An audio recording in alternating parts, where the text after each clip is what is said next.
Hello à tous et bienvenue dans cette vidéo où on va parler de Revolut Business. Je vais expliquer en gros le compte bancaire, la partie facturation et je vais montrer un peu des images de l'application, comment marche Revolut Business et surtout mon avis dessus. Allez, c'est parti! Bon déjà, Revolut Business, c'est la partie professionnelle de Revolut parce qu'à la base, Revolut, c'était un compte bancaire en ligne et ils ont fait une partie entreprise business. Dans cette partie business, il y a la partie compte bancaire, donc un compte bancaire professionnel. Il y a la partie facturation et une partie pour le Revolut Reader, que j'en parlerai un peu plus tard dans la vidéo. Commençons d'abord par le compte bancaire professionnel. Alors, ce qui est bien, c'est que c'est un compte bancaire professionnel. Donc, concernant la TVA, on va pouvoir se faire prélever par la TVA si tu es redevable de la TVA. Tu vas pouvoir aussi payer ta CFE dessus et avoir la mention EI qui est obligatoire si tu fais plus de 10 000 € de chiffre d'affaires à l'année pendant 2 années consécutives. C'est un compte multi-devises, c'est-à-dire que tu vas pouvoir avoir des euros, tu vas pouvoir avoir des couronnes suédoises, etc. Et donc pouvoir transformer un peu tes euros, les convertir avec les différentes devises. Les virements instantanés, ça c'est top. Moi, qu'est-ce que j'en ai marre chaque fois que certaines banques mettent 2 jours, tu dois ajouter un bénéficiaire, etc. Mettre 2 jours à faire un virement. Là, c'est instantané. Il y a la petite carte qui est ici, c'est la carte Revolut Business. Il y a la version plastique pour les premiers tarifs et après il y a la version carte en métal que je n'ai pas. Et tu as des cartes aussi virtuelles que tu peux créer.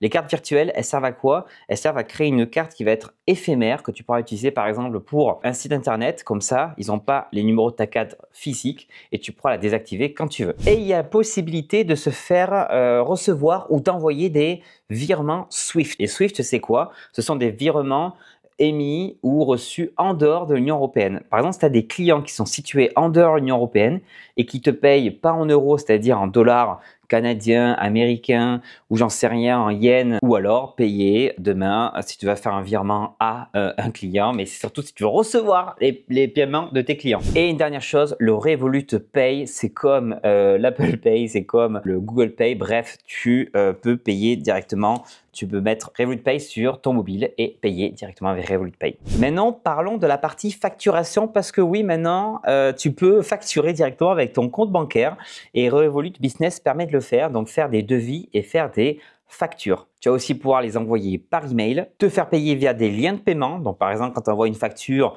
je ne sais pas, à ton client sur, je ne sais pas moi, de 24 €, tu l'envoies, ton client peut soit te payer par virement ou alors avec un lien de paiement et il mettra sa carte bancaire et ça te paiera directement ta facture. En termes de lien de paiement, la commission, c'est 1% du montant plus 20 centimes. Vraiment, c'est pas grand-chose, ça c'est top. Comme ça, au moins, tu es payé direct. Maintenant, parlons de la troisième chose, c'est le Revolut Reader. C'est ce petit truc qui te permet, oula, il y a des traces de doigts dessus, qui te permet de te faire payer directement par carte bancaire, soit en sans contact, soit directement en insérant la fameuse carte. Donc par exemple, je vais sur l'application Revolut Business, je vais faire un nouveau lien de paiement. Hop, j'ai le Revolut Reader et je vais faire comme si j'allais facturer directement. Nouveau paiement, lecteur de carte, il se connecte au Revolut Reader et là on fait, je sais pas moi, 50 €, facturer 50 €. Tu peux le faire comme ça à la mano, donc là présenter ou insérer la carte, ou alors tu peux le faire avec directement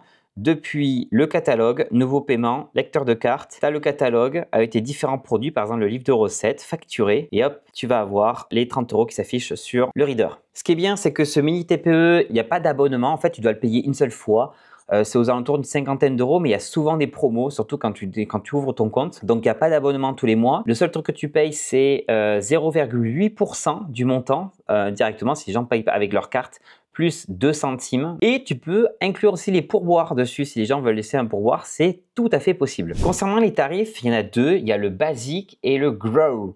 Le Basic, c'est 10 € par mois et le Grow, c'est 30 € par mois. Quelle est la grande différence entre les deux? C'est surtout les virements internationaux sans frais. C'est-à-dire qu'en gros, si tu dois recevoir ou envoyer des virements qui sont en dehors de l'Union européenne, ça veut dire qu'avec le Basic, ça te coûtera 5 € par virement, alors qu'avec le Grow, c'est 5 virements ou réceptions gratuits, inclus en fait. Virements locaux sans frais, pareil, par mois. Est-ce que tu as besoin de faire plus de 10 virements sur ton compte bancaire perso? Donc je pense que le Basic, déjà pour la plupart d'entre vous, c'est le must, ce qu'il faut. Carte en métal, il n'est pas sur la partie basique, il est sur la partie Grow. Bon, c'est une option, un petit truc en plus. Qu'est-ce qui pourrait être intéressant que je regarde un petit peu? Outils d'analyse.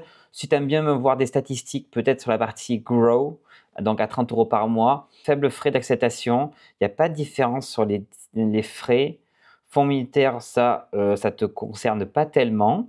J'ai envie de te dire que accès mobile et web, récompense, il y a des petites récompenses sur la version Grow, mais là, le forfait basique est déjà très très très bien. À 10 € par mois, tu as un compte bancaire qui a toutes les fonctionnalités d'un compte bancaire, la facturation, etc. Donc voilà, pour 10 € par mois.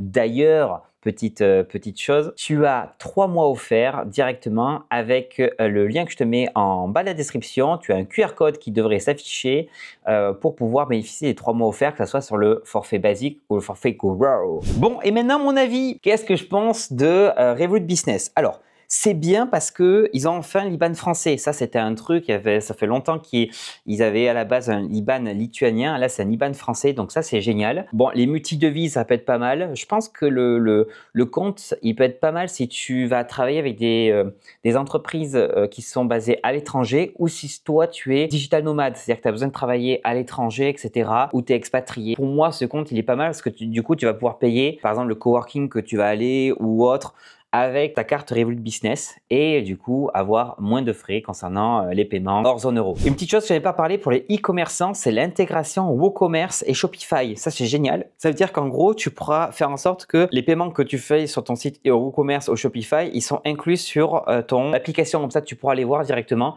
Il y a un petit plugin que tu peux rattacher avec Shopify et WooCommerce. Bon, les inconvénients, sans trop de surprise, c'est pas de découvert autorisé. Ça, c'est souvent comme ça sur les comptes bancaires en ligne, il y a la plupart du temps pas de découvert autorisé. Pas de dépôt de chèques et d'espèces. Alors je te rassure, les espèces, tu n'as pas l'obligation de les déposer sur ton compte bancaire. Par contre, concernant les chèques, en principe, tu devrais les déposer sur ton compte bancaire.